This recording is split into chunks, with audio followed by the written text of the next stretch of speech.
नमस्कार, मैं राखी और आप देख रहे हैं न्यूज 31 उत्तराखंड। पौड़ी विधानसभा में पूर्व विधायक ब्रजमोहन कोटवाल की पत्नी विजयलक्ष्मी कोटवाल ने सीट को लेकर भारतीय जनता पार्टी से टिकट की दावेदारी की है। वहीं आज पौड़ी में मीडिया से बात करने के दौरान विजयलक्ष्मी कोटवाल ने कहा कि उनके पति स्वर्गीय ब्रजमोहन कोटवाल की ओर से भारतीय जनता पार्टी की आजीवन सेवा की गई है। इस दौरान विजयलक्ष्मी कोटवाल भावुक होती हुई भी नजर आई। दरअसल विजयलक्ष्मी कोटवाल ने इस बार पौड़ी विधानसभा सीट से दावेदारी पेश की है। इस दौरान उन्होंने कहा कि उनके पति की ओर से विधायकी के कार्यकाल में अपनी विधानसभा के अंदर कई ऐतिहासिक कार्य किए गए हैं। वहीं पत्रकार वार्ता के दौरान वो काफी भावुक भी होती हुई नजर आई। उन्होंने कहा कि वो एक शिक्षिका हैं और क्षेत्र की समस्याओं से बखूबी वाकिफ हैं। उन्होंने स्वरोजगार की दिशा में नए कदम उठाते हुए विषय विशेषज्ञों के साथ मिलकर विकास कार्य किए जाने की बात कही और साथ ही कहा कि अगर पार्टी उन्हें टिकट देती है तो वो अपने पति के आदर्शों पर चलते हुए विकास कार्यों को लेकर समर्पित भाव से कार्य करेंगी। साथ ही उन्होंने कहा कि महिलाओं को भी मौका मिलना चाहिए और महिलाएं भी इस तरह से आगे बढ़ती रहेंगी।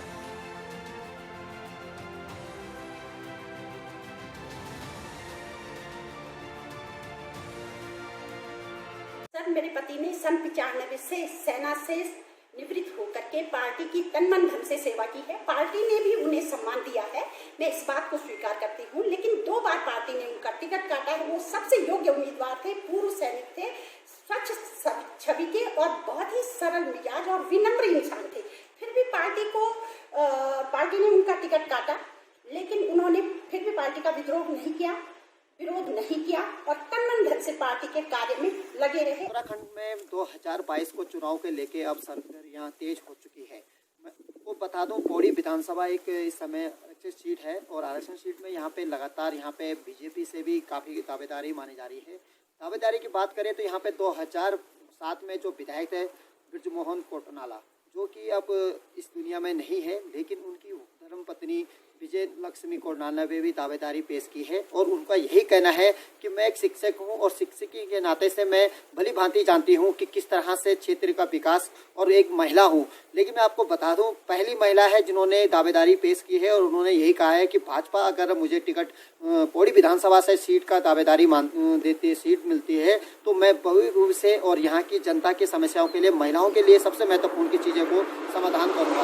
लेकिन वही बात करें तो यहाँ की समस्या को लेकर तो अब भाजपा में भी दावेदारी की काफ़ी माने जा रही है। और वही बात करें तो पहली महिला है जिन्होंने भाजपा पौड़ी विधानसभा से अपनी दावेदारी मानी है। वो प्रेस कॉन्फ्रेंस के दौरान में उन्होंने कहा कि मेरे पति 2007 में से लेके 2012 तक विधायक रह चुके हैं, लेकिन तबीयत खराब होने के कारण उनकी मृत्यु हो चुकी है। लेकिन उसके बावजूद मैंने भी पार्टी के साथ समर्थन दे चुकी हूं और मैं पार्टी से अनुरोध करती हूं, अगर मेरे को टिकट दिया जाता है तो मैं एक सही ढंग से यहाँ पे जनपद पौड़ी की जो पौड़ी विधानसभा सीट है उसको एक अच्छी ढंग से मैनिपुलेट कर पाऊंगी। लेकिन वहीं पे बता दूं आपको, एक भावुक हो गए थे जिनके कारण से आपने साफ देखा होगा कि तस्वीरों में एक रोने की जो इस तरह से देखने को मिला है। तो उनका कहना यही है कि पौड़ी का विकास जिस तरह से विधानसभा का विकास होना था उस तरह से नहीं हो पाया। अरे वहीं तो विजयलक्ष्मी कोटवाल ने साफ कहा है कि भारी व्यक्ति को अगर यहाँ पे टिकट दिया जाता है तो मैं उसका विरोध करूंगी और मैं महिलाओं के साथ हमेशा खड़ी रहूंगी।